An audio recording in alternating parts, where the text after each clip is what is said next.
morning, students. Welcome to PHE class. This morning we'll be looking at sports laws. We have two things to consider there: the laws in sports. And we look at the meaning of sports law and forms of sports law. By definition, sports laws are legal guiding principles regarding the behavior of people during sporting activities. Legal guiding principles regarding the behavior of people in every organization, in everything. There are always rules and regulations, even in the school. Just we have the same in sports. We have laws that guide the behavior of both players, both club owners, both school, both students. So those laws, as regard to sports, we refer to them as sports laws. Now we have various forms of sports laws. We have three major ones. We have tort, negligence, legal liability. We're also going to consider assault in sports and battery.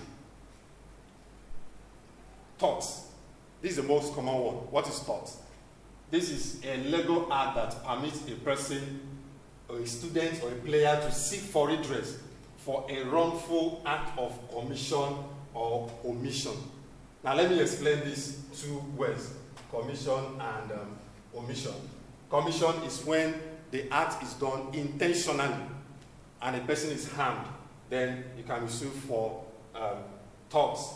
But omission is, it's not that you intentionally want to do that, but as a result of that sporting activity, the person gets injured, you can be sued for tort as well.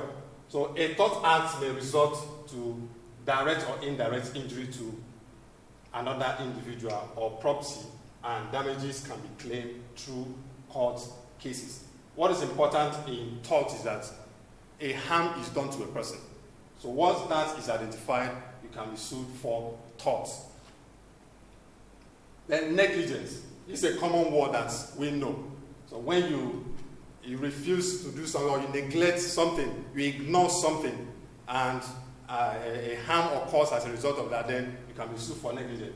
So this is a legal action instituted against an individual or corporate institution as compensation for injuries inflicted, either not giving adequate warning. Let's take note of that.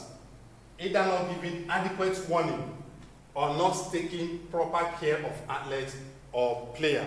Let's say, for example, I take you to the field for PHE class, and I didn't give you all the rules and all the precautions that you need to take. And at the process of that, someone gets injured. So I can be sued for negligence, for refusing to give you that warning on time. So that is negligence. Then legal liability. This is a legal act of making someone responsible for action taken or ought to have taken. Now, this one is most common in club owners. If you own a club, you take care of the players. Apart from paying them, you take care of them and make sure that the facilities are okay. But if you don't do that and a player gets injured on the process or even die on the process, that club can be sued for legal liability. Then assault. Assault commonly means this is a physical act that inflicts injury or harm on a person. Then battery. Battery is when you intentionally or offensive touching of another individual without lawful justification. This one leads to where you have full-blown fight. Sometimes they use firearms or that to destroy properties or kill somebody during sporting activity. The person can be sued for battery. So that is how far we will go for this lesson. We'll see details in the classroom. Thank you.